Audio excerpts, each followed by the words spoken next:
ดังในปีใด2 เหงปักไป17 ปีแม่นเบอเลินซึ่งขึ้นเลยมาเอา1 วันเนี่ย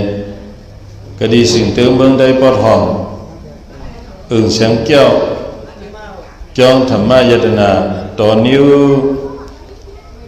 อันเป็นเงาเศร้าตาหน้าลงบนวนหน้าไม่ออกลงปามนคำยงเขาปิ่น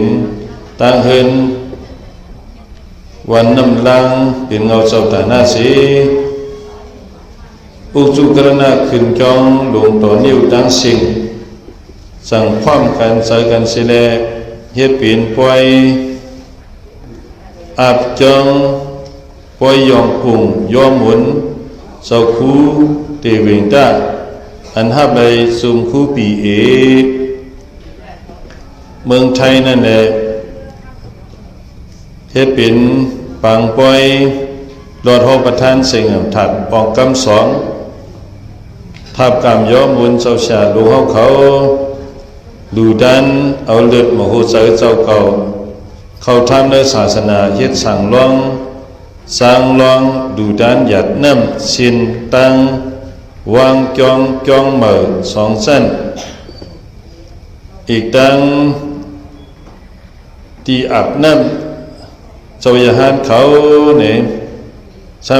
ำเลยเฮ็ดปล่อยสั่งลองตีกองมูกู้สู่ทุกคำแน่อะไรถ่อมตราพระเป็นเสาในเฮาเจ้าชาอย่านอกจองกลางเวงน้ำลันที่เลยเอาในอันพระเป็นเสาเฮาขึ้นลัดเนี่ยปืนเก่ามันเจ้าใน5 ปาก50 ไป5 สัตว์นั่นความป่าลีได้ก็สกุเนกี้สัตว์เนี่ยว่าปึงอิงสัตว์ต่อสัตว์เมื่อมันเจ้ามันขึ้นเอาสกุเนกี้สัตว์เนี่ยเมื่อมันเจ้าเป็นเมื่อมันเจ้าได้เป็นนกขี้ไถนั่นเนี่ยปึงอิงสัตว์ต่ออันนั้นเฮ้เนี่ยเขาที่ห้องนี้แต่กาวเขาผมซุ่มซ้อมเสาคัวเขาผมซุ่มซ้อมแต่กาวเขาผมซุ่มซ้อมปอกลุงปองหมุนหน้าเขาเสียความไตได้ก็ไอเสือบันจือมันหูคอว่าหลวดในมือผูเข็นเลยกัดเห็นเต้เนี่ยพอหลวดในมือผูเข็นว่าเนี่ยเลยกัดเห็นเต้ปึงเอาสัตว์ดอกอันนกขี้ไถนั่นเสียเอห้องเด็กคำไหนผมซุ่มซ้อมตาหน้าผมซุ่มซ้อมเจ้าคู่เตวิงตาอันได้ฮับซุ่มคู่ปีผมซุ่มซ้อมอันเจ้าคู่ที่ได้ฮับเจ้าคู่เขาหาตุนหาปลาที่ได้ฮับการฮับจองผมซุ่มซ้อมปล่อยสั่งลองปล่อยสั่งลองผมซุ่มซ้อมปล่อยอันแต่ละเฮ็ดกองมูกุสุทูเสร็จแล้วให้ได้ถ่อมยินตลาพลาเป็นเจ้ากว่าป่าลีได้ก็เอาเนื้อสกุลเนี่ยกิสัตว์ต่อนั่นสิเสือซีหัวคอตลาความใจว่าหลอดออกเนื้อมือผูเข็นเลยกัดเย็นเต้เนี่ยว่านะก็นั่นแหละเมื่อเขาไปฮอตนะเมื่อไปถ่อมตลาในอะไรเอามือพร้อมผาไว้สาเสลปูโซไว้สาพระเป็นเจ้าห่มกันสิถ่อมตราโหตรากว่าโปยไว้พระเย้าเอาส่งเมตตาห่มกันเสลถ่อมตราโหตรากว่านะโมตัสสะภะคะวะโตอะระหะโตสัมมาสัมพุทธัสสะนะโมตัสสะภะคะวะโตอะระหะโตสัมมาสัมพุทธัสสะนะโมตัสสะภะคะวะโตอะระหะโต สัมมาสัมพุทธัสสะสาธุสาธุสาธุนะโมยอมอุติงหุกุยมเสาสัมพุยเงาเสาเนเมืองอุหิยามะตัสสะภะคะวะโตคติวะชิมสวรรค์ฮับเธอตั้งดูปูโสยอดต่างคุบหมกกลมสุสาพีวะพะลาคนวะพะลาอูเจ้าเฮทนเต็มไว้หกปานันอนะโมตัสสะสัมมาสัมพุทธัสสะคติวะชิมสวรรค์หูหันยกนำคันธาอายตนะปฏิสัสสมุปบาทสัพสะแรงเปิงหาปะกันปันโตปันเสตัมความเกิงก็ไว้คำเจ้าเฮาอิมินาปงญากามินาคำในที่เลยทำตลาที่เลยโหตลากดีสึงเดิงเมืองได้บนห้องจองธรรมะยตนาตนนิ้วอึ่งแสงแก้วและเหตุตานาบตั้งดูการดีวันวันไหนอายุดังดีมีเสดังมองตองตรากาสอันแสงปองหาเลยเหตุก็ปิญญาสีสมยันยันของอิงปึงวันคืนอะไรอุลิลอกิลอกุตลาปิญญาลงสอดเสียงแรงปองตองเสียหาเลยเซลถึงความหึงในบ้านผู้กะอีผู้มักลุยตามุนดุยมุนโน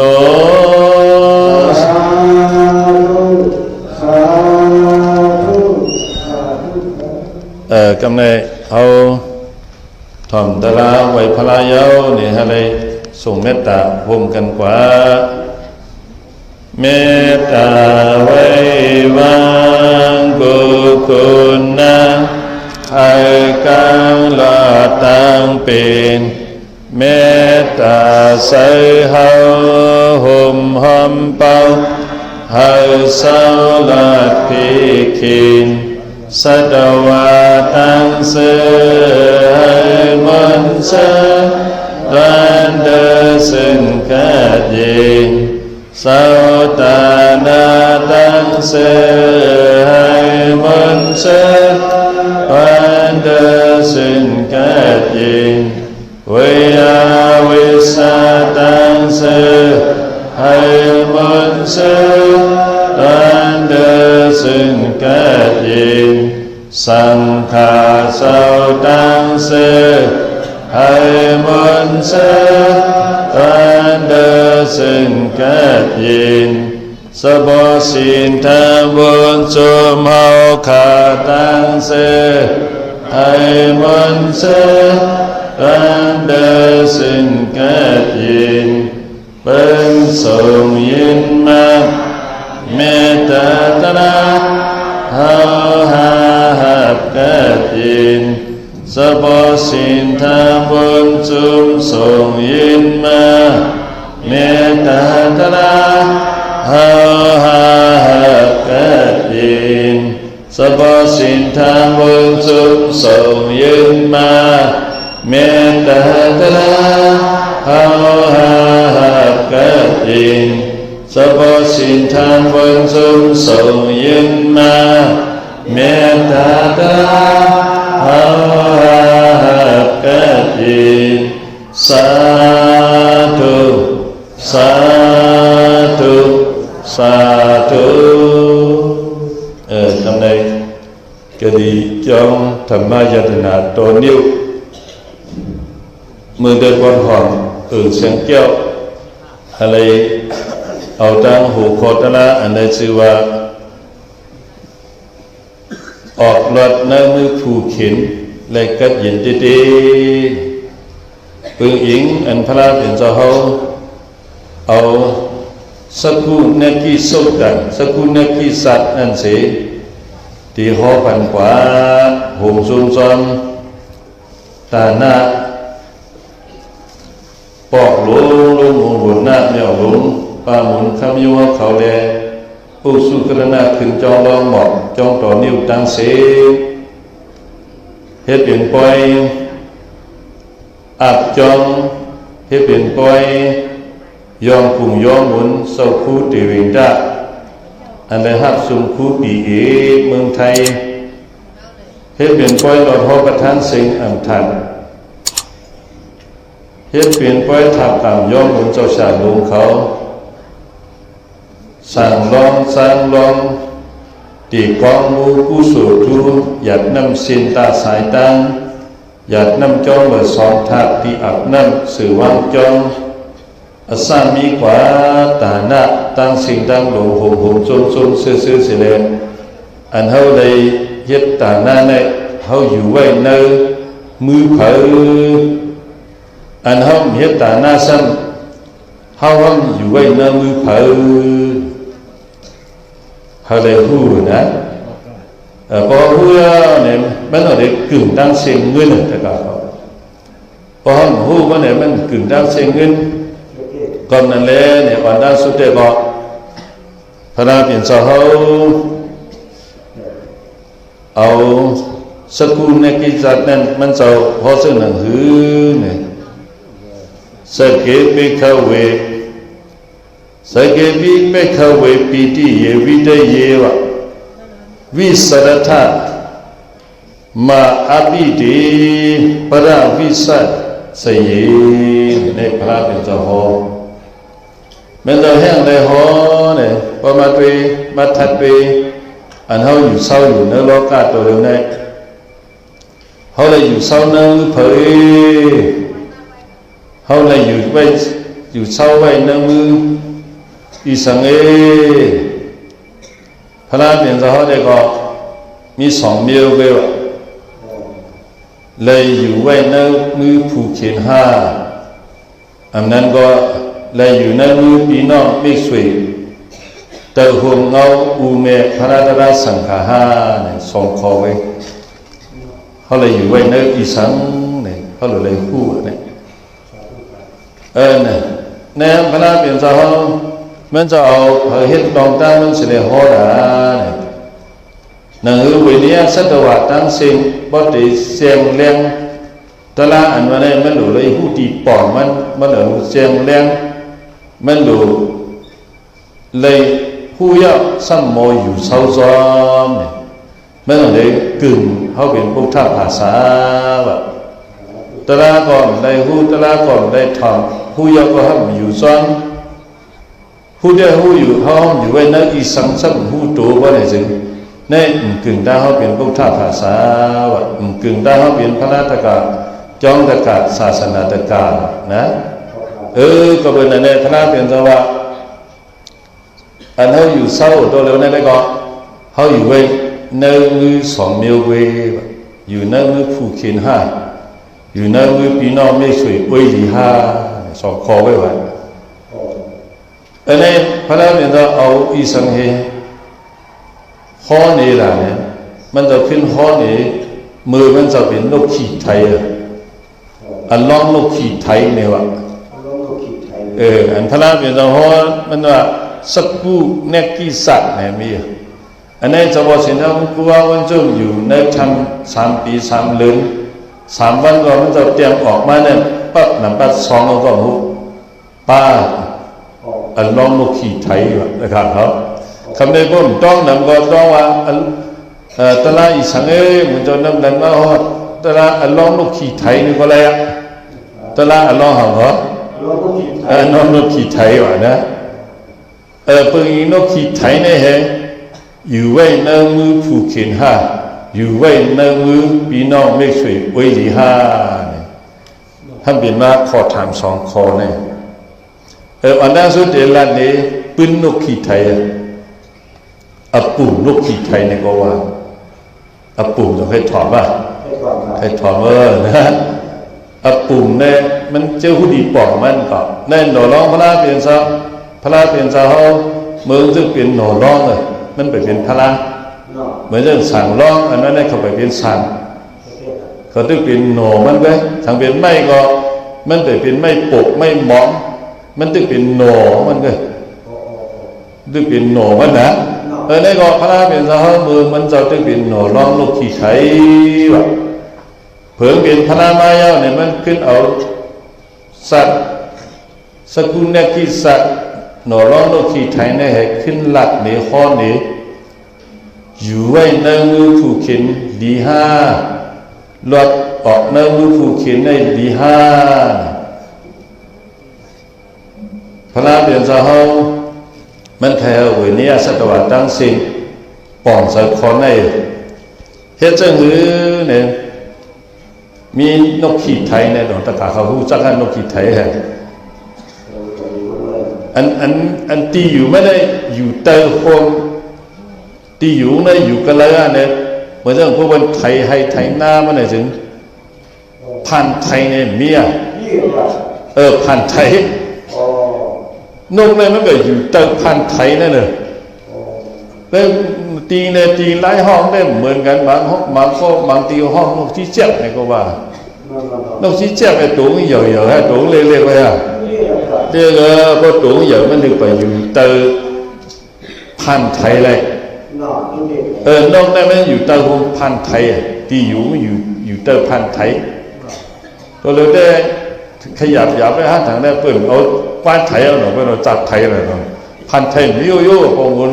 วนหน้ามีฮะเดี๋ยวแล้วฮะมีอยู่ฮะมันเปิดเอาจับไทยมีอยู่ฮะพันโอเคพันอยู่เนี่ยเนาะจะได้ใครวันนั้นช่วยไทยผู้ดีป่องนกไม่อยู่กันเลยเหรออยู่เตอพันไทย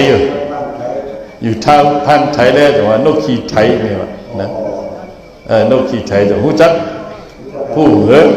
นี่ยมีหน้าตานกมีกระไรมีตีอยู่กระไรอยู่เตอพันไทย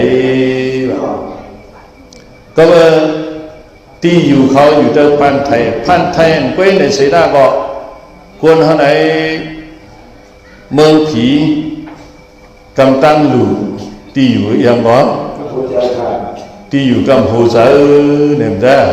ใครมาได้ก็ตีอยู่นี่ก็ลำล้อแต่พ่อสัตว์ปานคนเลยลำล้อตีอยู่นี่ก็ลำล้อได้ๆตะกาเขาก็มันลำล้อในเพราะว่าสัตว์ปานนกขี้ไทยอยู่เตอพันไทยก็ในเสดาก็เขาไว้กลุ่มมุนตีอยู่เขาไว้ยังกลุ่มมุนตีอยู่เขาไว้กาคันตีอยู่เขาไว้ยังวะกาคันตีอยู่เขากลุ่มมุนตีอยู่เขาแล้วอูเมนกขี้ไทยในสั่งสอนเพอในสั่งสอนนกขี้ไทยลูกตึกเรียกอยู่ตีอยู่เขามีกันเลยก็ไว้กาคันตีอยู่เขาเลยอยู่ไว้เติบพันไทยในหน้าพวกออกป้นห้องไว้กาคันตีอยู่เขาก็เนี่ยถึงสั่งทบเพเอลูกเนี่ยว่าอูเมนกขี้ไทยสั่งสอนลูกอ่อนมันแค่มาได้มาโหใจอูเมหั่นเนี่ยลูกล่างมาโหใจอูเมได้เลยมาโหใจชั้นก็ย่อตึ้งมีกาคันเลยจ้าได้กาเขาจะมาสั่งสอนนกขี้ไทยก่อนอินซิลิตอย่ามีนาดีกว่าหรือไว้กาคันตีอยู่เขาลูกอยู่เตอหงพันไทยในหน้าอูเมเขาสั่งสอนลูกมันก็แม่ลูกมันไว้กาคันขอความขอสั่งสอนอูเมพออูเมเนี่ยกว่าหักตั้งกินในก็ลูกอ่อนเนี่ยชิบจบมีอยู่เตอพันไทยก็ไม่การลงออกมาว่ะมีลงออกมาอยู่เหนือพันไทยว่าอยู่เหนืออะไรวะครับเคยบอกว่าได้ก็มันถ่อมความอูเมอันหนึ่งไว้กาคันตีอยู่เศร้าอันหนึ่งนะเพราะฉะนั้นก็ญาอีสานเนี่ยญาผู้เขียนเพราะห้องไว้กาคันตีอยู่เขาเพราะห้องถ่อมความอูห้องเมเขาเพราะในถึงญาอีสังญาผู้เขียนผู้เขียนนกต่อนกก็เป็นนกอีหยังพุ่งหลวงหมู่บ้านพุ่งพุ่งว่านั่นต้าว่าใช่ไหมเด้มินสูงเขามินสูงที่อยู่เรื่องมินสูงใส่ให้ไม่เตี่ยมนั่นต้าเนี่ยก็มีเดี๋ยวกลางเขาที่อยู่เนี่ยมันต้องด้วยอย่างไรด้วยอันจู่อันเนา vô chủ mi cái lỡ quay chủ mi cái lỡ má nâu mi cái lỡ đấy về miền xuống tuy tiệm miền xuống sờm xuống ra miền xuống rồi sờm xuống anh ấy pha hồ đấy nào thế này các bạn không có mí nửa càng hào mí nửa càng hào mấy miền xuống sẽ ta có tảng tuy hả tuy tiền sớm có tiền theo này sớm tiền mà này cái tích chân nhân kho bên cái nick sắc bên được cái lú lái bên được biết được đấy à miền xuống xuống nhau là các bạn tuy phở ma hẳn nó chỉ thấy mi ở nửa pan thấy đi nó chỉ thấy mi cái lớn nó chỉ thấy anh ti yếu lồi yếu cái lớn yếu lồi yếu tới pan thấy mà nó có yếu cái lớn ha nó pan thấy à quay này có hung này có slap này có miền mai này có nó chỉ thấy ba quả nơi tín phở nó tín hung lô quả này này sạt đỏ này ở bùn này có vàng nữa do này nó còn nó chỉ thấy quả mà đó ba quả trong tín hung giao khá mình thuốc phụ kiến à hẹn lẽ thuốc phụ kiến nương được quan phụ mẹ xóm vay cả khăn tì dụ sau còn vay cả khăn coi là này có thuốc phụ kiến nếu ở đây là thuốc phụ kiến là các bạn do ba quả trong hung rồi nô gì hả nô chỉ thấy bây giờ này các bạn hung có để cái căn kín này có nhớ nô chỉ thấy là nó đủ giờ đủ liệt à mình đi cái lu ra mình đi cái này hung có cái căn kín không nhớ ông có vay cái ngàm mây lố hoặcมันcòn miếng có vay cái ngàm mây các bạn mà này dùng hoặc là sắp vay ở nó sắp vay hiếm ngắm mày và hết này có nó khi thấy nó còn cho nó hết đủ liệt tăng hù giờ đủ liệt có ý hẳn giờ tăng hù giờ mới là hiếm chàng hay rồi các bạn nó chỉ thấy này hiếm chàng hay mình hay bong vậy mình phải bong là nâng cầm thỏng vang u hông này hông này cậu biến ở đây cầm vay cả khăn tì dụ tì phẳng hộp phẳng hệ tì hậu dụ thì cầm vay cả khăn mà này cậu biến ở đây chẳng chứว่าcậu thỏng vang u mê hậu chẳng chứว่าcậu vay cả khăn tì dụ hậu đây có nằng hung chứ này cậu chẳng biến tăng kín hẹn ấy nếu ở đây nữa mình dọc mòn hung rồi mình gì có mình dọc mòn hung rồi các bạn đã sang miền Quang có bộ phận dọc món ma để ý hắn ọt ma cho sang ọt maนั่นน่ะนะก็ไปพุ่งงงใครขำก็แม่ตัวมันเล่นๆเลยมือถ่อมความเผยก็ย่อมือไว้กาขันยังก็ย่อมึ่มรถตัวเลยนี่วะตัวมือเด็กนกขี้ไทยได้หุ่งเผยตัวอย่างหุ่งตัวอย่างนะตัวมันมีนี่ก็มานักความขาคิวนี่วะนะก็อยู่ก็ปล่อยก็ด้วยเลยเนี่ยนะว่าเหรออยู่ก็ปล่อยก็ด้วยเลยเดี๋ยวนะก็ไปพุ่งก็เมื่อก่อนมีก็เลยก็ติ้นกินเมื่อไรก็ขึ้นยอดเมื่อไรเนี่ยมาเนี่ยขัดตากันเลยนะเพื่อขัดตากันเนี่ยก็ไม่ได้ก็พุ่งก็มันก็ขึ้นเอ็นกินอะไรนั่นน่ะเนาะมันก็เอ็นกินอะไรมันก็ปล่อยแบบนกขี้ไทยเผลอปล่อยนกขี้ไทยงอนกขี้ไทยฮะตัวมันเล็กเสียดายก็มันเสียวหูตัวมันออกก้นนะมือผูกเขียนว่าผูกเขียนเป็นเผลอเป็นหูนั่นนะเพราะย่อเนี่ยก็มันก็ออกก้นนะมือผูกเขียนก็มันได้กัดเย็นซึ่งหือเนี่ยมันก็ขึ้นถ่อมความอันอุเมสั่งสอนเสียขึ้นไหวกาขันตีอยู่เศร้าเก่า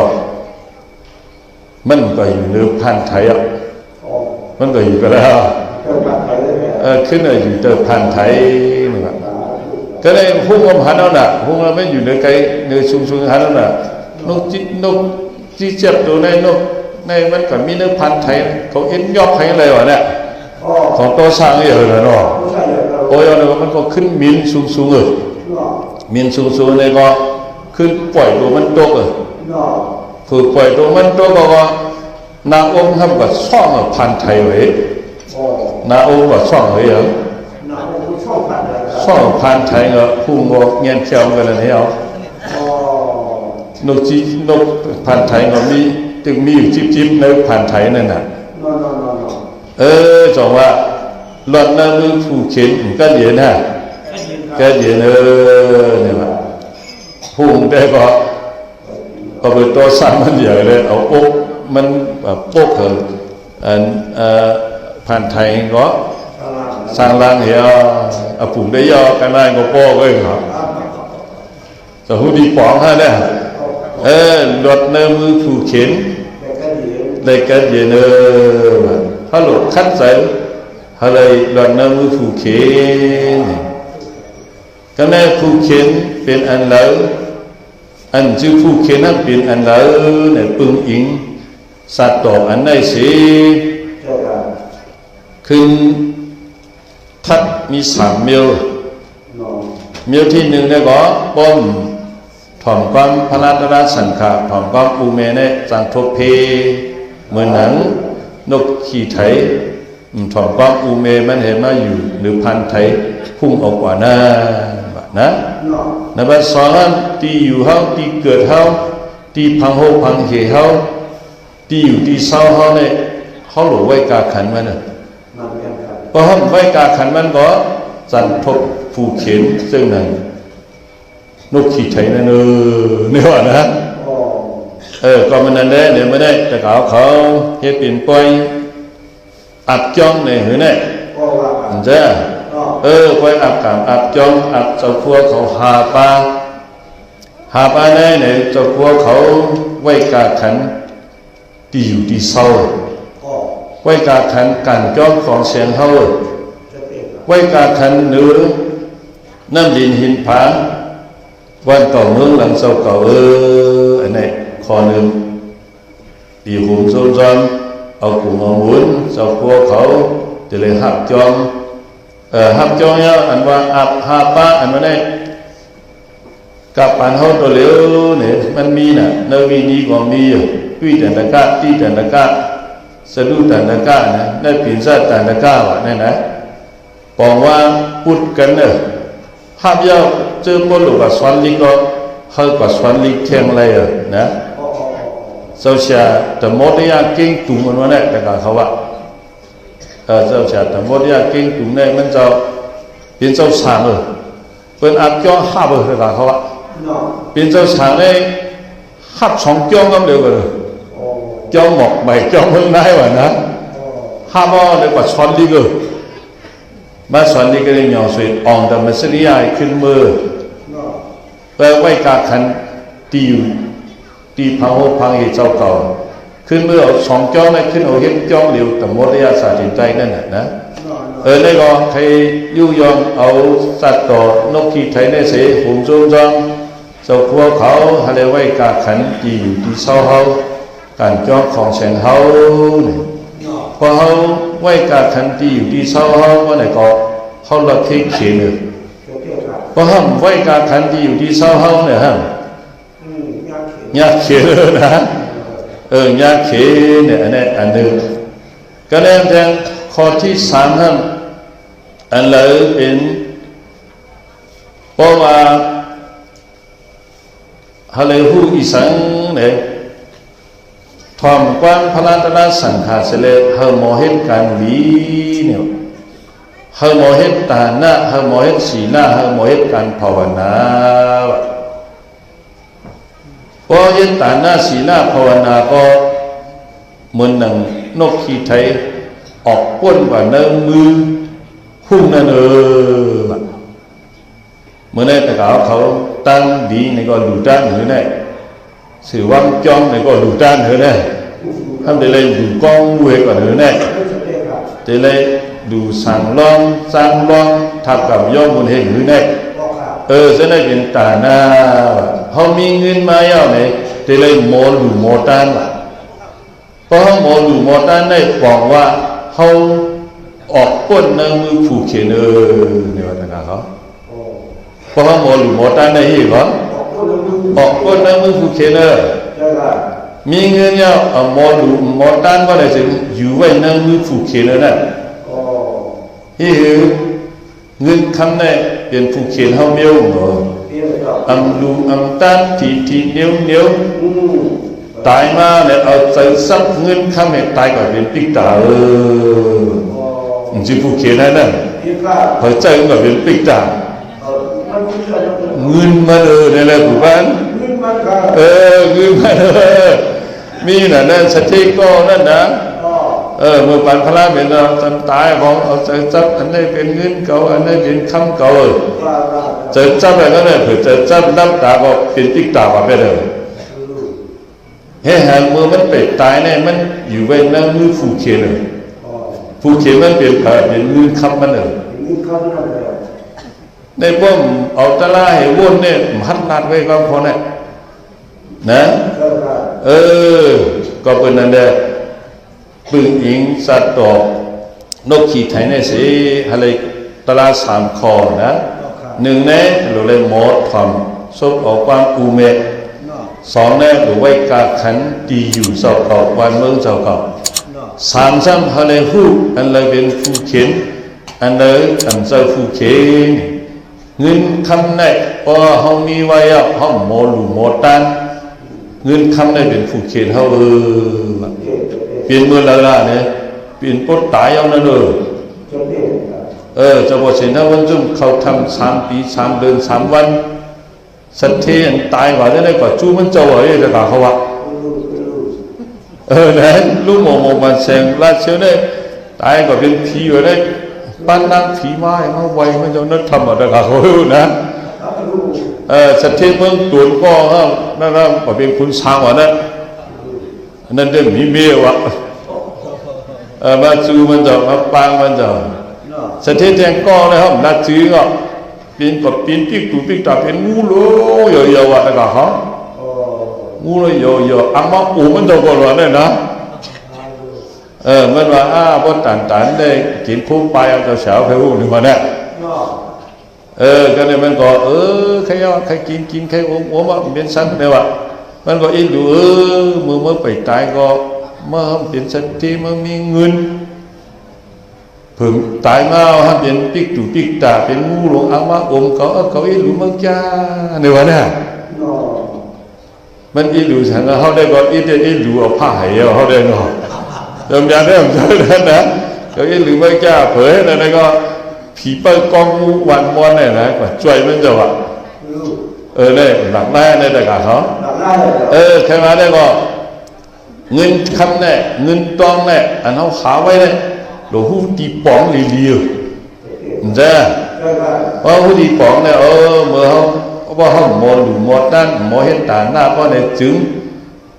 เงินเขานำกายก็ผู้เขียนเขานำกันหน้านะต่อไปนะเพราะเขาหมอหรือหมอด้านเนี่ยออกก้นในมือผู้เขียนว่ะออกก้นในมือเผยเหมือนเจ้าหนังนกขีไทยออกก้นว่าในมือพุ่งนั่นก็เป็นอะไรคำได้ตะลา3 คออันปึงอิงอันลองนกขี่ไทยนั่นสิเงินคำได้พอห้องหมอดูหมอตันหมอยินหมอปันหมอเอาซุ้มตื้อก็กัดเย็นพอห้องหมอดูหมอตันหมอซุ้มตื้อก็เป็นผู้เขียนเขาสองโจมพวกผู้ดีป๋องโจมพวกผู้ดีป๋องโจมอะไรนะอะไรเงินคำนี้เป็นกิเลสสาวแต่ก็เขาได้ก็ทั้งตัวจุ่มลาทั้งหูก็ได้มันจะว่าเจ้าเคยมันเมื่อที่จ้างออกทำได้เมื่อหน้าเนี่ยก็ออกทำมาเนี่ยนะกูหวังเลยกูได้นึกกูก็ฉันไว้แต่เขาได้เสียงกันนิดเขาห้องปุ่มหันปุ่มอะไรเขาก็ฉันหรือได้ว่านะเนี่ยเทวาได้ก็อันเขาเลยมาวัตถุเงินตองนั่นเขาแต่เลยผู้ตีป่องมันดีนี่ว่าเนี่ยนั่นเองก็ถูกว่าพระราชโจโฮมันศึกษาผู้เขียนก็ศึกษา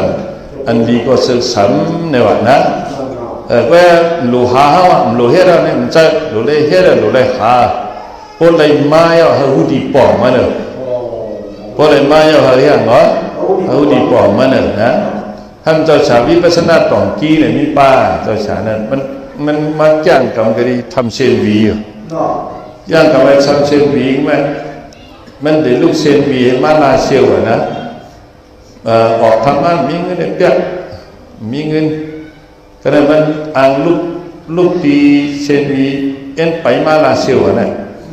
เผื่อก็มีอะไรของไปมามีตะกาก็เขามันหลุมเงินเหมือนเนี่ยตะกาเขาว่ามันหลุมเงินมันเหรอนะเผื่อยืมเงินทำไปก้าวอะไรนะมันทำเพี้ยงเหรอกายืมเงินไปตั้งวันกาเนี่ยแบบบ้าไว้กอบเงินเนี่ยก็ถึงลาเชียวฉันก็ไปกว่าโอ้หัวเราเล่นในวันนี้นะมันก็ขึ้นเอาเงินเนี่ยหูไว้ก็มันก็ขึ้นไปกว่าเพิ่งเอาเงินเนี่ยโหก้ามก็กาหื้อมาให้มันหน่อยเลยนะครับใครว่าได้ก็เงินตองเนี่ยมันสีพลานิดเขาหลุดได้หมอมีตาหูเสียยิบใครว่าพอได้นะก็พอมีตาหูยิบได้ก็เขาออกเนื้อมือผูกเขนพอเขามีตาหูยิบก็ได้สิเหมือนตาเขาอยู่ไว้เนื้อมือผูกเขนเนี่ยเป็นล้อมโลกขีดไทยเนี่ยเป็นศักดิ์ศรีมั้ยนะเพราะนั้นเดียวเมื่อในตะกาวเขาเหมือนจะนั่นนกขีดไทยออกป้นเนื้อมือคู่สิกัดเย็นนั่นเขาก็ขั้นใจหาเงินหาจ้องนอนตะกาวเขาขั้นใจขั้นใจแต่เฮ้ยว่าจ้องเขาดูกล้าขาย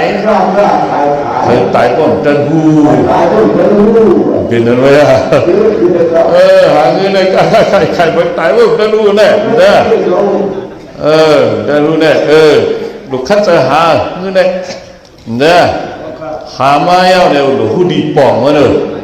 พอตีปองมันปึงยิงตะลานเราขี่ไทยนั่นเลยก็พอดูต้านมาเนี่ยจึงเหมือนอยู่ไว้ในมือผูกเข็นว่าพอเขาหมอหรือหมอต้านเนี่ยเขาปอกปนในมือผูกเข็นเลยก็เดียวอย่าไปว่าปนเฮิร์นปนยี่ถึงตะกาเขาหมุนเจ้าเนี่ยก็ง่ายสุดเลยง่ายเมื่อปานพระมีโซยฮันป้าน่ะนั่นอย่าไปว่าเงินน่ะสั่งการด้วยนะน้องยิงมาอยู่สั่งการโซยฮันป้านั่นน่ะสั่งการเบอร์แน่เอาใจจับรับตามลืมเมืองว่าไปเดินว่าไปเดินเพิ่งว่าไปได้ลูกตียาห้าเนี่ยตายมาเป็นสัตว์เลยดีกว่าเลยเขาว่าสัตว์ยังว่าเป็นมีเนี่ยมีอยู่จริงสั่งการไว้เลยเขาว่า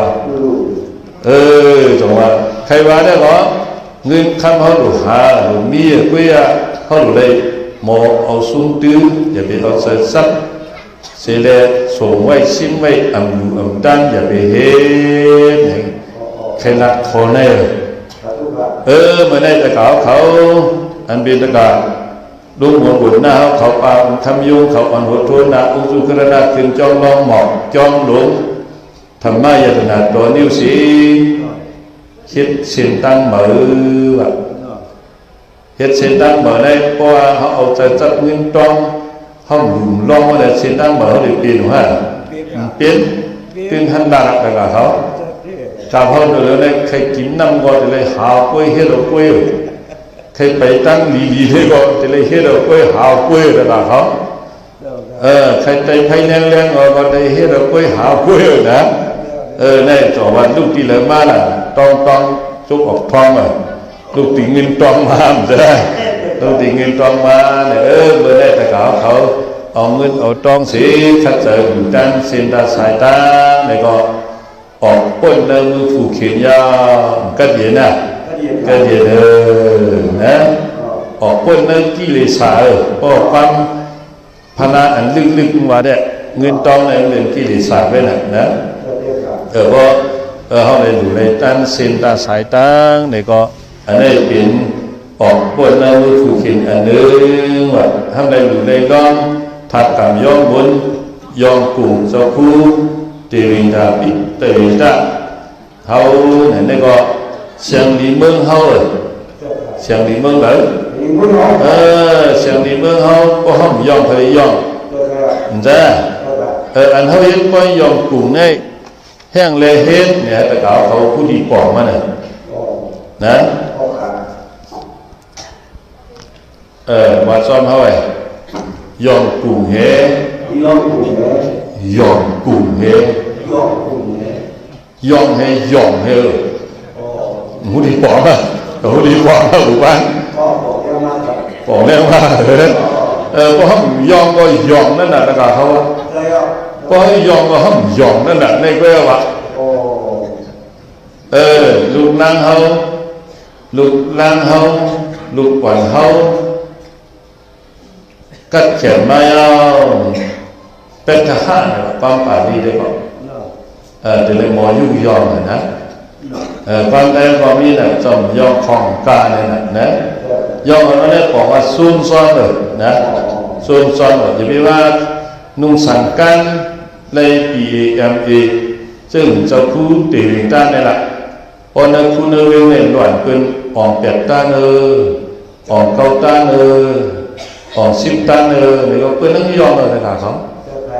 จ้าบอกว่าเขายุ่งยอมอันนั้นตีหลูยุ่งยอมเอาแต่เลยยุ่งยอมนะนี่เป็นปูนฟันหมุนเจ้าเป็นปูนฟันอูเมเป็นปูนฟันฝืนปูนหลูนะพอยุ่งยอมเขาเจ้าเนี่ยเขาจุ่มจอนนั่นน่ะพอจุ่มจอนก็ลูกหวานเขาอันตึกสวนดิกสวนได้ซึ่งนั่นได้ชั้นอันเกิดเย้าได้ชั้นอันไปเกิดซึ่งนั่นได้ชั้นก็เขาเกิดมา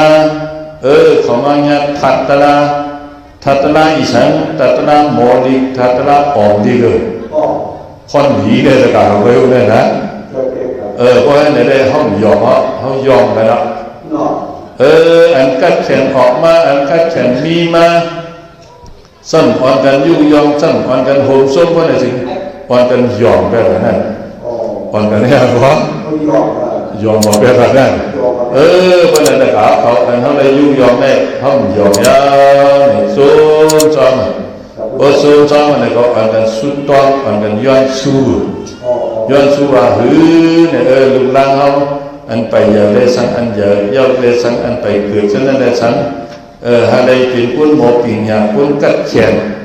คนหมอลีหมอในหมอลีเย้าเขาจ้างลีกว่าหมออาจารย์ก่อนลีถ้าหมอมาอ่อนเฮ็ดอ่อนสร้างวันเฮาเบิ่งเฮาใครทำเยอะได้เกิดมานำหลูมีมานำเนาะเนี่ยอันเฮายุ่งยอมกันนั่นปอกว่าซื่อนั่นเองความป่าที่ว่ากุณาอุสาเนาะความป่าที่ว่ากุณาอุสาเพราะถ้าได้เป็นกุณาอุสาเนี่ยก็จะได้ออกพ้นนั่นคือผู้เขียนเนี่ยพอเขาตึงห้างเงินห้างต้องอ่อนวันอยู่อ่อนกันร้องของเด็กเป็นเป็นอันนั้นอยู่อันเขาร้องอันเขาเว้นปล่อยยุ่งยอมอันนั้นอยู่เขาตั้งมันจะได้อันนี้บอกว่าเขาออกพ้นนั่นคือกิเลสยาออกพ้นนั่นคือผู้เขียนยามันจะก็ให้กัดเย็นเขาก็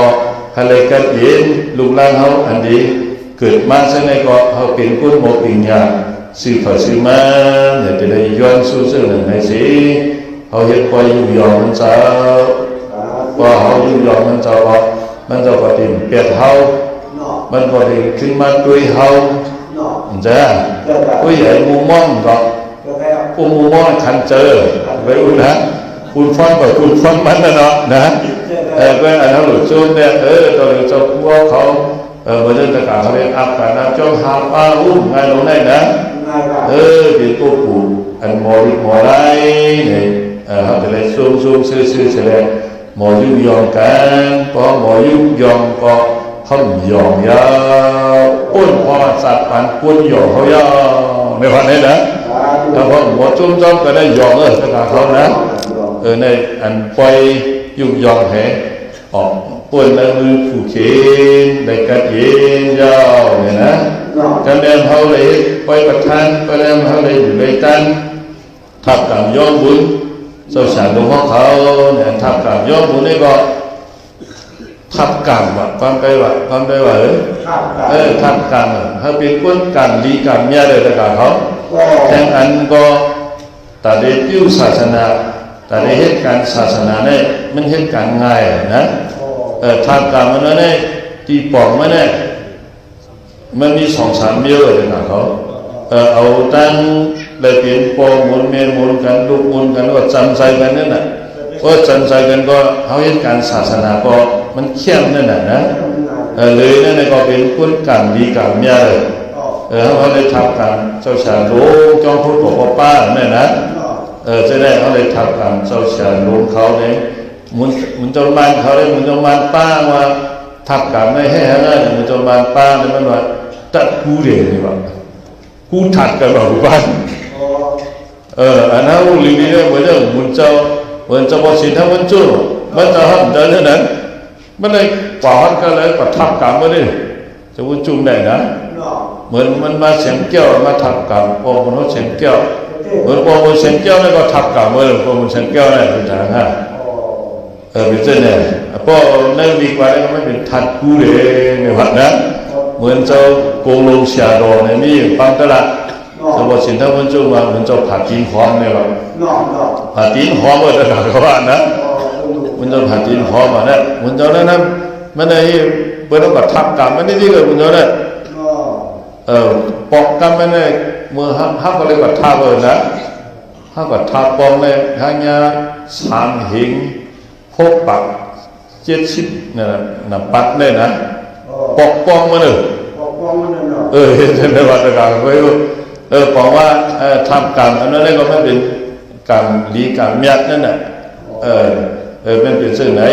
ว่าเมื่อไหร่ตะการเขาลูกดีอยู่ในนั้นเก็บผู้เขียนเงินตองเสียออกพ้นผู้เขียนกว่าชื่อสีปิดปริคลาเสมาทับกรรมย้อมมืออันนี้ก็มีทั้งห่มซุ้มเอากลุ่มเอาหมุนรถออกพ้นผู้เขียนเลยก็เย็นเตี้ยอะไรซุ้มซื่อๆนะก็เลยตะการเขาแทงมาได้เขาก็มดเห็นก็น่าจะสุขั้นถอมขั้นถอมหน่อยย่อว่าอันโยกทับกับก็ย่ออันเฮ็ดไปยอมกลุ่มก็ย่อก็เลยแทงหลูตั้งเลยหลูเอียงเนาะโมกเตี๋ยวโมกอู้หิ้มผังตั้งมาถึงกันแล้วแน่ถึงน้ำล่างก็ได้ถึงน้ำล่างก็มาแน่นอนมีหลายนักก็เดี๋ยวแน่พกลักแน่แต่กับเขาเลยหลูมซะแน่ฮัตต้องหรือดีได้ฮัตต้องอีกทั้งมันเหมือนเปิดแน่ก็ว่าโมกอู้อันนองหมักก้าเห็น5อะไรนะโมกอู้อันนองหมักก้าเห็นเนี่ยสุกตัวมหาในเมืองหันกันในแม่น่ะสงสัยผู้บ้าน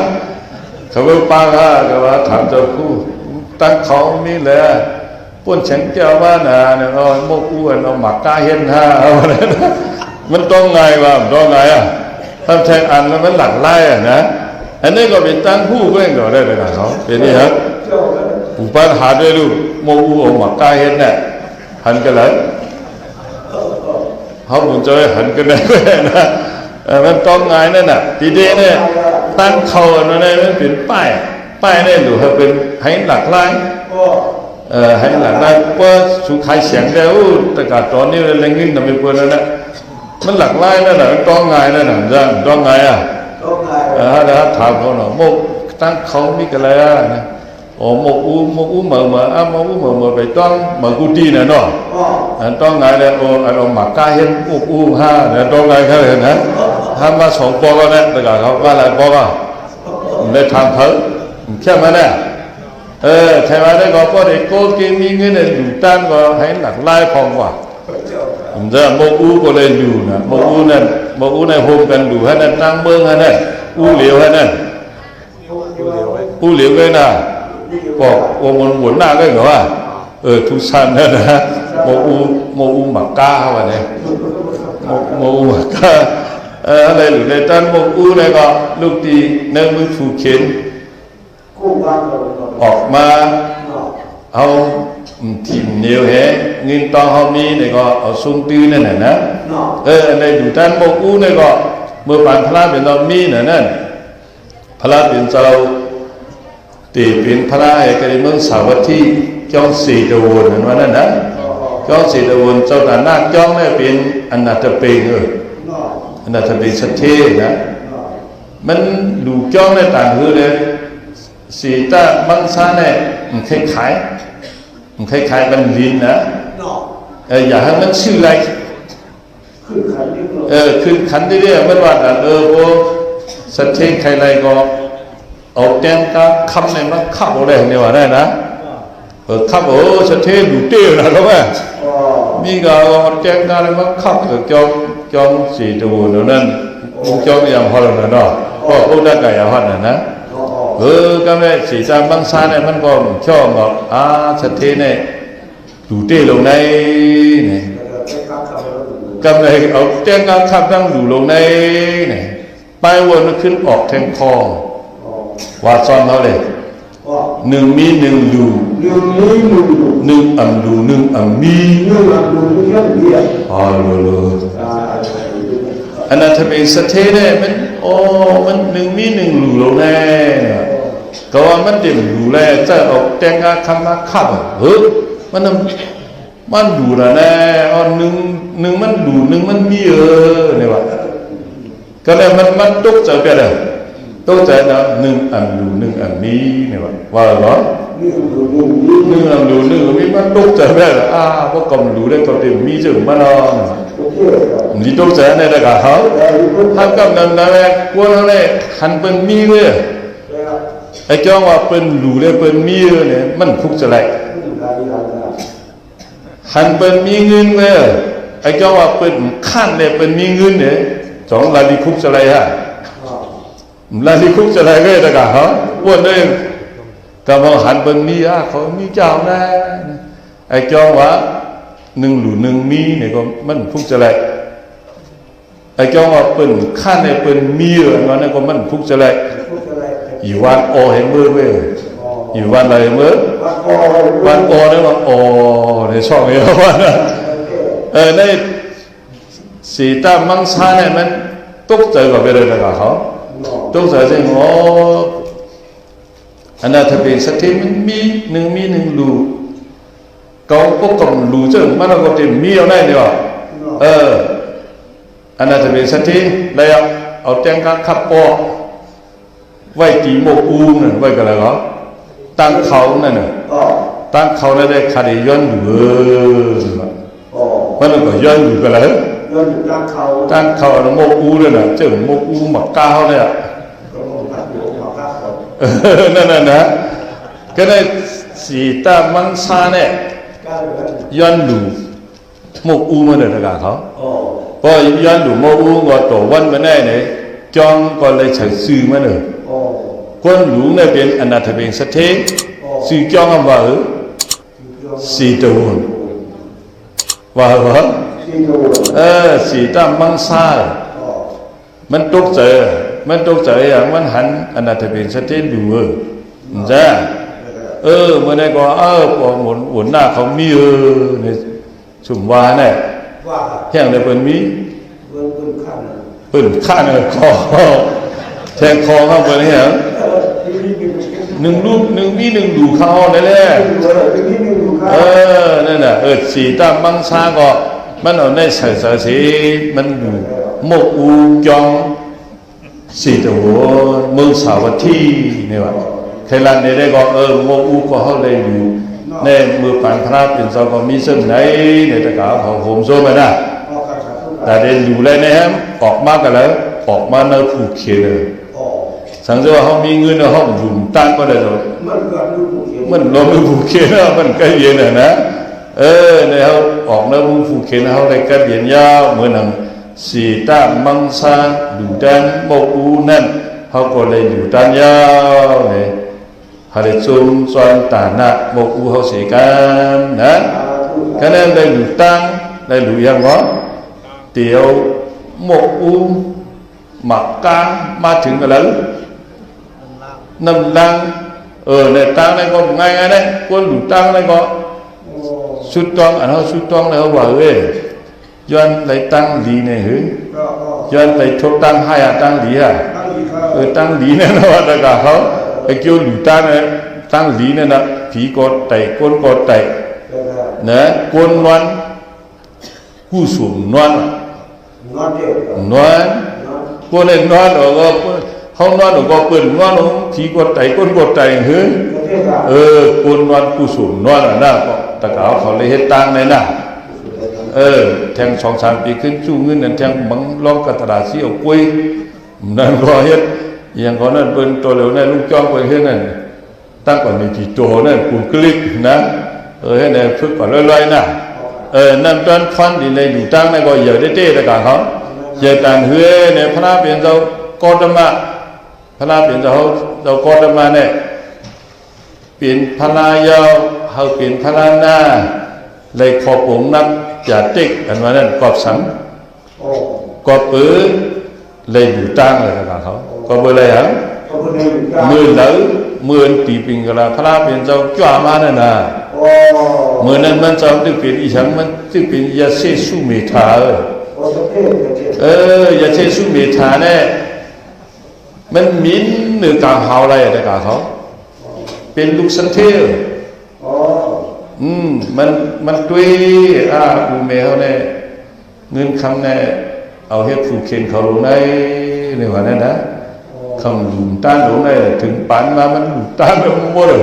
หลุมต้านเอาเนี่ยเอาก็เฮ็ดยาเสน่ะเผื่อยาเสจ้างกำตรามินหรือกางหาวเผื่อก็มินหรือกางหาวมินสูงน้ำใจสูง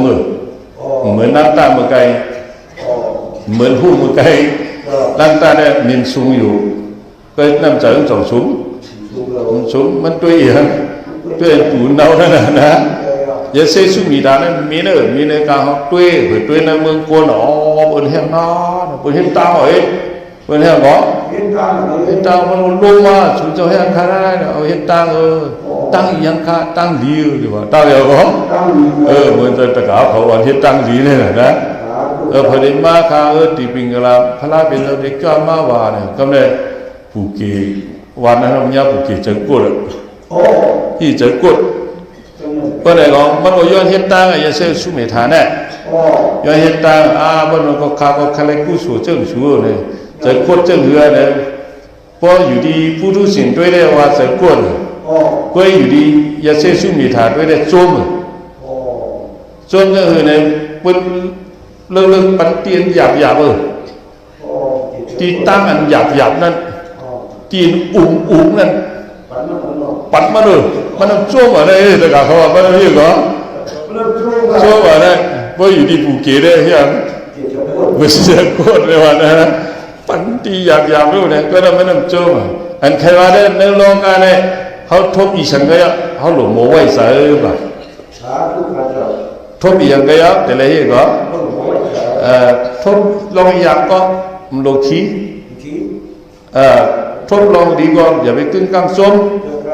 แต่เลยไม่ใช่เช่นนั้นจะเสียสุมิธานั้นมีก็มีตังเฮ็ดตังซึ่งแต่เขาตัวนิ้วเฮ็ดตังลูกตีมุกหมักกาเขามาในระหว่างนะเห็นไหมก็มีตังแล้วไปย่ออันเป็นดีบิงกระพลาเป็นเราก็มาใช่ไหมก็มามันทำพี่อะไรเนี่ยตีนอุ้งนั่นมันเอาตัวมันล่วงเฮ็ดโคน่ะจังว่ายาเสสุมีทางไปก็ล่วงตามโคนั่นนะในนั่นเสือหน่อร้องพระเป็นเจ้าเพราะฉะนั้นก็มันได้อยู่ตั้งนั่นแหละพระเป็นเจ้าที่เป็นอะไรเลยจะให้เขาข้ามกว่าเดือตูมันเหรอไปกว่าเดือตั้งอันมันได้เมเช่นนั้นเห็นไหมก็พระเป็นเจ้าว่าหางมันปัญญาติขอบองค์นักอย่าได้ขอบองค์นักซึ่งหือเนี่ยอะไรเป็นพระเป็นเจ้าตีเลยเป็นพระเป็นเจ้าสูงนึงเย้านะก็เปิดเลยอยู่ตั้งเนี่ยว่าเพราะนั้นฟันเลยอยู่ตั้งในหันน้ำห้าน้ำเนี่ยส้มซื่อๆนะน้ำตาลเหือเนี่ยกวนนวลกู้สูงนอนเลยกู้สูงวันนะเข้มอ่ะพวกเข้มนั่นไหนพวกชายน้ำทองชายทีเลยก็ขึ้นเอาชายก็ถอกกันนั้น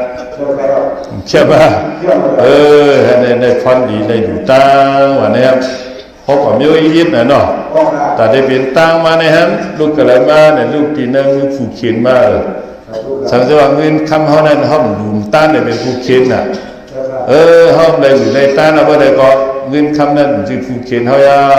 เป็นอีหยัง ปันตั้งใกล้เย็นเมื่อหนึ่งพระเป็นเจ้าได้ตั้งแห่ได้ขบผมนักบินพระไม้นั่นยาวเมื่อหนึ่งสีดำมังสานได้ดูมกอูเหเป็นสีตะวันจองนั่นยาวเขาเลยทับกับย้อนบุญเขาเลยยุยอมเจ้าพัวเขาในก็เป็นคนจาระปันในก็ทึ่งถือเงื้องะชื่อคนชื่อคนหยันทึ่งยาวเป็นคนหยันยาวอะไรย้อนสู้เอาเจ้าหนึ่งไหนนะคนทำขึ้นปีฉันได้ขึ้นไปฉันร้องโย่ดูห้องลองไปฉันร้องอินเราคือใครถอมเพิ่มใครถอมก็ป้องอะไรวันนี้นะตั้งก็ยาวเปล่าต้องไปขึ้นไปฉันร้องจังร้องเนาะไปฉันร้องจังร้องเนี่ยในก็เขาแต่เลยหูปืนมันอิดเนี่ยนะเพราะเขาหูปืนตื้นมือว่าจะรู้พอหูปืนตื้นมือป้องหูปืนตื้นมือก็เขาเป็นไตหรือหูปืนไต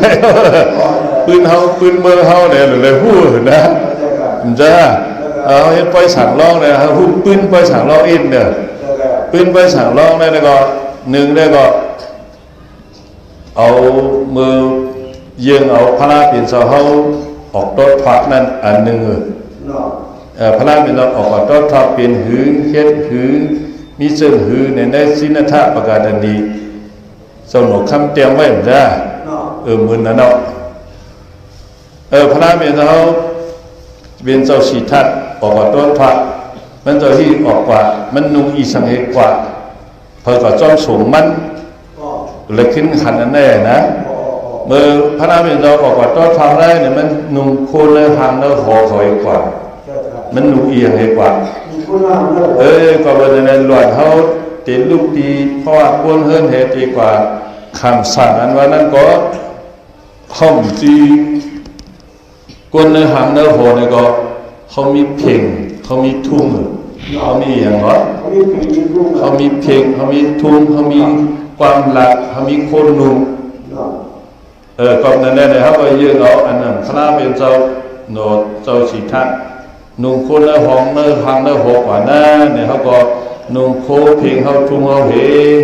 เจ้าหนังเจ้าสิทธะใส่กับมือเหใส่ล้อปีเหปั้นกู้เมนนั่นเนี่ยก็เขาก็ยืนเอาน้ำใส่เจ้าสีทัดออกจากโต๊ะผักนั่นเสร็จแล้วนุ่งโคเพ่งเขาแห้งเลยเฮ็ดด่าเนี่ยก้นหนึ่งคือเนี่ยมันมีเพ่งทุ่งพอเพ่งทุ่งสูงกว่าเสื้อคือนั่นสูงเลยนะครับอันนี้เนี่ยร่อนเกียนป้อยสั่งร้องกันนะก็มันนั่นจะมีน้ำใส่ทิ้งชิมเพ่งเขาทุ่งเขารักฐานซ้ำเสียอันนี้ครับสั่งร้องเนี่ยอันก้นอ่ะก้นกับจ้อมสูงมันเนี่ยมาเจอว่าไปเฮ็ดเจ้าสางอะไรไปกว่าตึกป่าห้างกุ้ยตรงจัดนะพระเป็นเราก็มันจะกว่าป่าห้างกุ้ยมันจะขี่ม้ากว่าก็นั้นบางทีเนี่ยสั่งรอบคนขี่ม้านั่นน่ะนะมึงได้ปัจจัยเนี่ยจะขี่เร็วม้าเขาหมอกายมันนะแต่เขาว่านะอันนั้นก็เป็นหลักฐานศักดิ์สิทธิ์ปืนสั่งรอบอันหนึ่งอันทางเสียงลือไว้เนี่ยก็เมื่อพระเป็นเราออกมาต้นความในก้นพื้นเพื่อกับซ้อมสูงมาได้สันนะอมาเพื่อสูงไหมสันนะอมาก็สูงมาเลยเพราะฉะนั้นก็จะมาไต่เขาก็เพราะว่าคำสั่งร้องได้แต่เลยมีอีสังมีปอสันเมสันมามีอย่างไรปอสันเมสันวันนั้นออกมาที่ไอสันนั่นนะวะบางทีก็ไอสันเนี่ยนะเนาะเพราะว่าเนื้อลิงเนื้อลายว่าได้ก็เป็นสันนะอัมมาเด้อนะเพิ่งยิงสันนะอัมมาว่าซ้อมสูงนั่นแฮก็มาสั่งร้องเขาก็เลยเอาปอสันเมสันเนี่ยวะบางทีได้ก็เป็นห้องปอสันเมสันเมื่อเขาได้ห้องอย่างลูกจ๊อบฮะบอกเมาไม่ออกเช้าในนอกพอเล่นเมาไม่เล่นเช้านั่นเขาผู้เขาขึ้นปัดป้อยสั่งรอบปีเขาถามพ่อเนื้อปืนสั่งรอบเต้ๆแล้วก็ตัวเดียวเมืองใต้เขาบอกเป็นห้องปอชันเมสันมี เมียนั่นว่านั่นเป็นวันนั้นเนี่ยเมื่อในห้องว่าหาเนี่ยเขาว่าพอเลี้ยงหมอไม่เลี้ยงสาวคาจะห้องเนี่ยว่าก็เลี้ยงหมอไม่เลี้ยงสาวแห้งเลยห้องปอชันเมชันห้ามเขาว่าไหนเขาปอชันเมชันในปอหลุดเก้ากันมันอันหนากับเป็นเขาเลยว่าได้นะพอเลี้ยงหมอไม่เลี้ยงสาวมันเก้ากันง่ายค่ะเลยว่าได้เตี้ยเตี้ยก็ได้เป็นว่าได้ต้องอย่าโน้ว่าได้ผมจะนะเนี่ยว่าเองก็ได้เนาะใครว่าจึงว่าละพอเลี้ยงหมอไม่เลี้ยงสาวก็บาดูใจหูนะก็จะพอเอาเนื้อปืนมันได้ก็บางทีดีแต่ปืนห้องว่าก็ปอชันเมชันเนี่ยได้ก็ใครว่าให้ตะขาเขาต้องได้ก็มันเป็นปืนสั่งล้อมในยืนเอามืออันพระเป็นเจ้าเขาออกกอดโต๊ะพักนั่นใครว่าไหนก็พวกใครพูดดีเสียเขามุนเจ้าเขาได้ขึ้นด้วยในสินธรรมประกาศนีนั่นขึ้นกับเขานั่นพอมาด้วยศักดิ์ศรีเนี่ยเป็นอย่างอันบางทีดีอันเป็นห้องว่าปอชันเมชันนั่นเป็นหลักฐานศักดิ์ศรีไม่เลยนี่ว่านะทำแทนอันห้ามไต่ห้ามมันเป็นน้ำเสนหัวล้อมพระเป็นเจ้าให้หาในสมบัติเสนาวันจุ่มว่าเสนเนาะให้ในพระเป็นเจ้าได้ในมือตีเมื่อมันเป็นเจ้าหน่อล้อมก็มันอยู่ในเมืองใต้ในกำนำวัดตะกาเขาเป็นพระมาย่อในก็ตั้งบ้านในเมืองเขาในบ้านในเมืองในปักอันนั้นลุงจ้องเขาพันเด่นปักไม้ชิบสีไม้ชิบซองก็หูจะวุ่นจุ่มอยู่ในทำให้เตรียมออกมาในพระเป็นตัวบ้านกันแล้วมาไว้โคนหูกันแล้วมาไว้โคนหูลายเชนป้าโม่เลยนะครับแต่ถ้าแดงมือไปเป็นพระมือเป็นหนวดล้อมเดี๋ยวมือเป็นสัตว์ป่านั้นมันอยู่ในเมืองใต้ในกลางน้ำนะครับเหมือนเรื่องอันนั้นถังเสียงได้เหมือนเรื่องป้อยเรือนสีหมอกอยู่มือเป็นงูอันนั้นนะเหมือนเรื่องมวยตัวหัวลึกอันนั้นจะเฮ็ดเนี่ยนะอันนั้นจะเฮ็ดถัดมวยตัวหัวลึกเนี่ยมือจะเป็นลิงเหมือนนั่นก็มันมีนั่นปืนมันมีนะก็แม้มือจะเป็นกวนคือก็พูดอันมวยตัวมือถึงเนี่ยนะใช่ไหมอันใครว่าครับจังอันถังแจ้งให้ไว้ได้มือจะเป็นหัวร้อนสู้หน้าเฉียมอันนั้นลอยสู้หน้าเฉียมนะมีผังน้ำโค้งนั่นนะสู้หน้าเฉียมบ้านเป็นบ้านเขาว่าเชียนนั่นวะเนี่ยใครว่าได้ก็พระเป็นเจ้าเขาได้มันเป็นหน่ร้อนมันอยู่ในเมืองใต้ในกันนะมือเป็นพระมาย่อในก่อนในเมืองใต้เนี่ยมันจะกลับมาก็บริเวณนั่นเจอพี่น้องใต้เขาในก็พอได้เฮ็ดสั่งในก็เฮ็ดสั่งร้องเสเฮ็ดเนี่ยอันนี้เป็นปืนอันยืนถึงเลยให้เลยดัดในตะกาเขา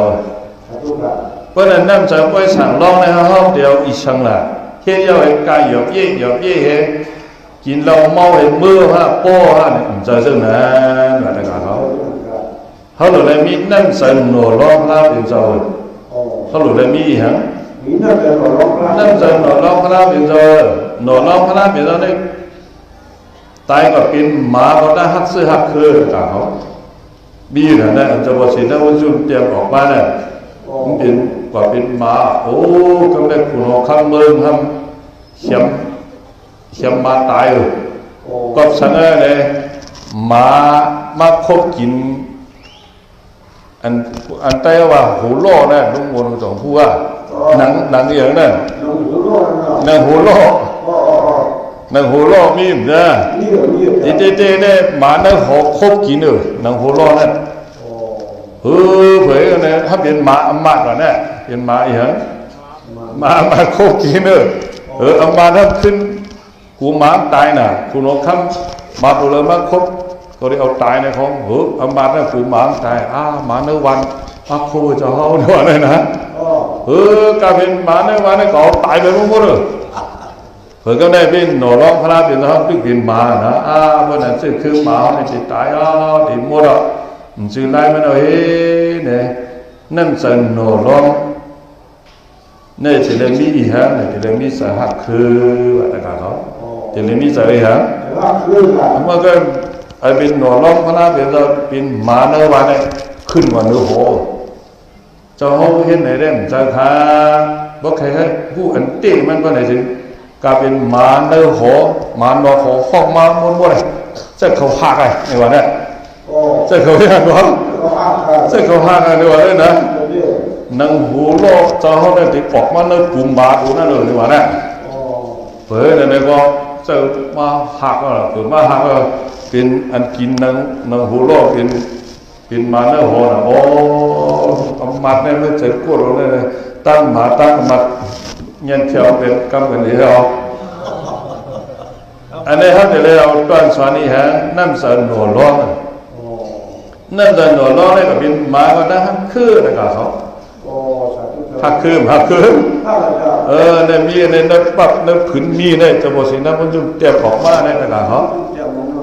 ก็ใครว่าได้ก็เขาเห็นปล่อยสั่งร้อนนั่นจะเราเพียงย่องเหวย่อเหวมือเจอเห็นน้ำเสนหนูร้อนขึ้นไว้เนื้อหมูหูใจเขาในปืนสั่งล้อในอย่างว่าปืนสั่งล้อ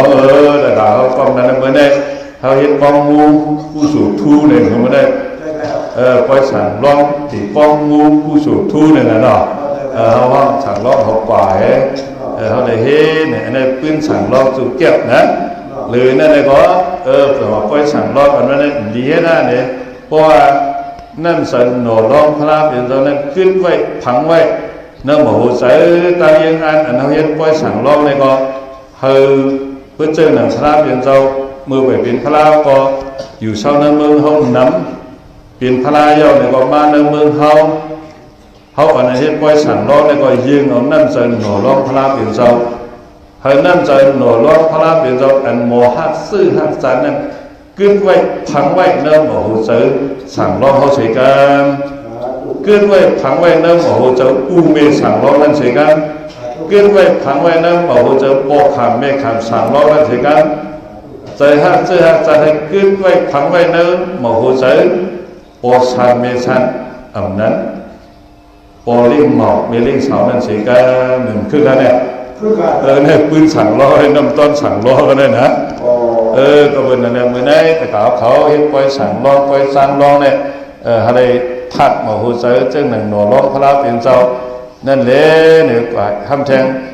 เฮ็ดสั่งล้อหนึ่งป้า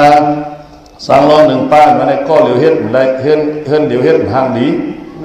เขาในเป็นน้ำเสือเห็นน้ำเสือพร้อมกันเลยตัวหลอดสั่งล้อหนึ่งป้าได้ก็เหลียวก้าวลงนะก้าวเนี่ยจะกล่าวเขาว่านะก้าวมันพร้อมกันช่วยกันกิน2 วันช่วยกันทำ2 เมาช่วยกันเอา2 ไล่อันนั้นก็สั่งล้อได้เป็นสัก4มาแล้วแต่กล่าวเขา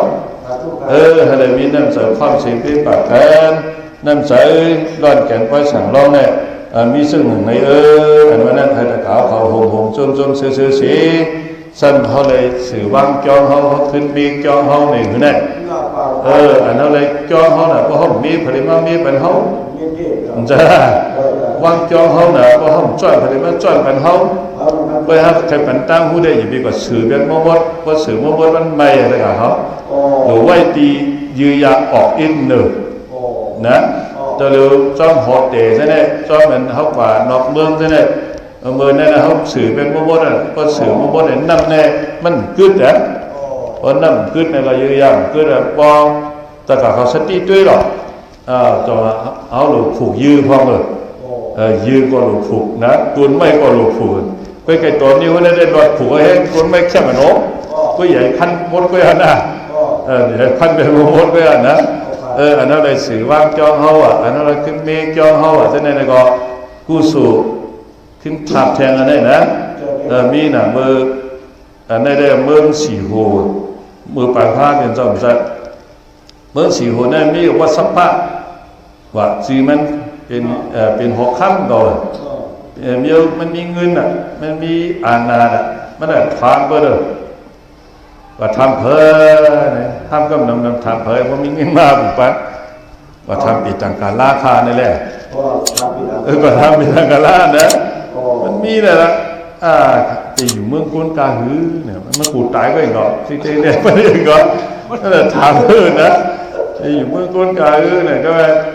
ปีต่างกันแล้วกลุ่มน้ำตัวมาแล้วนะเผื่อตัวมาแล้วเจ้าเขาเนี่ยเตะเลยอยู่ทั้ง12 ปีก็ยังโห tục chờ rồi nên hả thì lên chắc lại bị có 12 ปีแล้ว chọc tí có rồi một hồi tới kiến trúc sắc á cái thằngว่าได้sắc sắc cái thằngว่าเจ้าก็ได้อยู่ปักไปถามว่าเนี่ยปีแต่การห้ามปัดซื่อๆเยอะนะได้อยู่12 ปีเพราะนั้นก็ใหญ่รักเธอหน้าเนี่ยวะคือเอาเงินอื่นชกปุ่มหน้าเนี่ยวะคือทำยาฮันหน่อยก็แม่คือจะทำยาฮันตาเจ้าว่าปุ่มหน้าพ่อบรรคาจะได้อยู่12 ปีในจงเจอข้าเจ้ายาฮันตาขึ้นไม่ช่องแต่แจ้งเจอเนี่ยว่าเนี่ยนะแกเนี่ยเพียงอะไรมันก็ทำครับมันแค่สักยาวมันทำเด้อแกเนี่ยมันขึ้นทำเจ้ายาฮันเนี่ยมันทำปุ่มหน้าได้ปุ่มหน้าจังเฮียงปันมันแกเนี่ยเพราะนั้นแค่สักยาวเนี่ยขาดเลยเฮ็ดหือขาดเลยอยู่อีสันคาเนี่ยเจ้ามันอยู่หามเยอะเจ้าอยู่หลายเยอะหามเยอะเนี่ยหามเยอะเนี่ยครับรัดตั้งหามเยอะสุโขทัยปอสุโขทัยปอเนี่ยหามเยอะเลยใจแห้งเนี่ยอันเก่านั่นขึ้นเมฆให้เป็นอันเหม่อเลยอันยอกนั่นอย่าให้ยอกเลยขึ้นเมฆอันเก่าเว้ยเหมือนเรื่องตะกาเขาถือว่าจอกเลยนะมันจะเหมือนเรื่องตะกาเขาเมฆจอกนั่นน่ะเมฆข้องอาบน้ำนั่นน่ะนะอันเก่าขึ้นเมฆให้เป็นอย่างน้อยให้เป็นอันเหม่อเนื้อหามเยอะเลยเป็นอันได้นะก็เป็นอันนั้นเพราะนั่นก็เพราะมันเลยอยู่ว่ามันก็ขึ้นถามไม่อย่าไปถามไม่อยู่กว่าละเนี่ยวันนั้นอยู่เลยอยู่12 ปีนะอยู่กับ40 ปีว่าเขาแค่มันนะน้ำตาลพันดีปีละเก่าเศร้าเบาหมองเขาหลุดขึ้นเมฆเหมือนแต่เขาเมฆสื่อว่างจ้องสู่จะเนี่ยเหมือนสู่ขึ้นเมฆจอบสู่จะเนี่ยเมฆจ้องสู่จะเนี่ยนะนั่นเป็นไอจอมดาราไอจูดาราเนี่ยก็ไอสักยาวเนี่ยก็ได้เมืองสีหูตามเจ้าฮันป้าหนึ่งเจ้าหนึ่งซึ่งไหนแบบก็เป็นในเมืองใน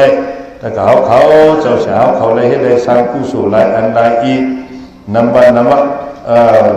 อันมันลูกตีเลยมาในลูกตีอยู่ในมือฟูเข็นออกพ้นในมือฟูเข็นเขาเลยกัดอย่างเดียวฟูเข็นนั่นเป็นอีหังเป็นเงินตองอะไรกับเขาผมมีเงินมาอย่างผมหมอดูหมอร้อนหมอชุ่มตื้อเนี่ยมันอยู่ไว้ในมือฟูเข็นว่ะเพราะหมอดูหมอตั้งเฮ็ดตาหน้าเส้นตะขาวเขาในว่าไหนได้ออกพ้นในมือฟูเข็นแต่กัดอย่างยาวเนี่ยเขาเลยทับกับย่องบนแต่ยุ่งยองเจ้าผู้ตีวิงตาเขาเป็นคนใจละปันนั่นก็ครับเป็นอย่างเล็กเป็นอย่างพายคนกัดคนแข่งออกมาในเมืองเขาในวันเขาแข่งนำสีกันดีชุดต้องฮะเนี่ยก็ดีชุดต้องเจ้าไหนนะอันเขาเลยทับกับย่อมันเจ้าชาดงเขาได้ในก็เขาเป็นคนกรรมดีกรรมยาเย้าถ้าแต่เขาเป็นคนกรรมดีกรรมยาสีกันเหมือนแต่เขาเลยอยู่ตั้งโอ้กูตั้งเขามาในก็มันนั่งสีตั้งมังซาเอาตละว่า1 หลู 1 มี1 อ่ำ หลู 1 อ่ำ มีมันตกใส่เสน่ห์อันนั้นถ้าเป็นสัตว์ที่อยู่จ้องมันนำได้อยู่หมดกูเนี่ยแต่เขาก็หาได้เป็นมีเอามีแถม1 หลู 1 มีเสกันแต่เขาเลยอยู่ตั้งเส้นตาสายตั้งดีเนี่ยนะเขาก็สุดต้องให้ญาตั้งดีเนี่ยนะตั้งอันนั้นดีนะอย่าเป็นญาอย่าเป็นทบอะไรญาตั้งดีกูพ่อกูสัตว์กูปันเหมือนนั้นพระเป็นสาวเป็นยาเสสุมีธาเสตั้งเส้นตาสายตั้งเลยหักขาเอาคอจะติกเป็นพระนั้นยาวในก็อะไรขึ้นอย่างเบอร์สูงซื้อขอซื้อแม่เหมือนเขาเลยอยู่ในตั้งสั่งร้องจ้างร้องก็ในก็เขามีนั่นเสือชนเมียเหมือนพระเป็นเจ้าหนูร้องพระเป็นเจ้าเนี่ยก็เป็นมาบ่ตั้งมีสหัสซื้อหักษาเขาเป็นคนเนี่ยมีสหัสซื้อหักษาก็ได้ดูนาซิมาอันนั้นอะไรเอาเสือไว้ในเสือเผื่อมันเสด็จน้ำต้นฟันดีกว่าฉันร้องไหนเป็นน้ำเสือหนูร้องพระเป็นเจ้าเขามีเสือหักซื้อหักษากูพอกูสัตกูปันเขาเป็นคนดีคนอยากเสกันเนี่ยเลยพอมาโยมาเสด็จเอาลองนกขี่ไถเฮ็ดอื่นฐานมันเสด็จในห้อดีพอละออกน้ำมือฟูเข็มมันเลยกัดเย็นเย้าอันนั้นเธอตะขาวเขาเลยกัดเย็นเสาเฉาเขาเลยกัดเย็นกูโดนกูป้ากูก็กูก้นกูหอกกูเฮิร์นเสียนั่นเลยอยู่เลยตั้งเลยให้เลยสั่งเลยคือเลยปองวันเมื่อในสลับมาเคิงเดินวันในปัญหาพิเศษฮอดุ เสื้อเขาเปลี่ยนปีเสื้อป้ามาทองยอกขึ้นตั้งกว่ามหานิปัญญาญาณพี่ไม่หมอกเลยซ้อมนองสู้ปอกวิ่งติงตั้งสิ่งสูงยาตะกาพอออกลงลุ่งพอออกปูมนบนหน้าไม่ออกคำยุเอาเขาเล่ตะกาเขาอุ้งสู้กระนาขึ้นจ้องล้องหมอกจ้องธรรมะยตนาตัวนิ้วในเลยสังตะกาเขาที่สัมที่ไกเลยมาว่าถึงตั้งเสียงเสนเลยสัมเสกผิวมาลูใส่ตันใส่เต้นอ่างผู้สุดในกลุ่มกองโมกาเลยจำสักกองสุดอกดังเสาสุกัดไปถึงเมืองธรรมะนิพพานให้เราเดี๋ยวไปศีลกับบุสันตังอย่างสุหายังคือมาอุปาสิวโตกับปีขินสาวหาอยู่จะมาซา32ผ่าปางในยามสีออกสัมปะสมัยตื่นไปอย่าใหญ่ไกลกว่าให้สายาตัวเล็กใส่ชิ้นก็แรงวันยันพึ่งเจ้าสันตาปีหนึ่งยาวปีหนึ่งเดือนหนึ่งยาวเดือนหนึ่งวันหนึ่งยาววันหนึ่งดียาวดีแทงมีมาเพียวหัดเห็นที่วิ่งเด้งสอนยาบนดามุนเลยมุนนอ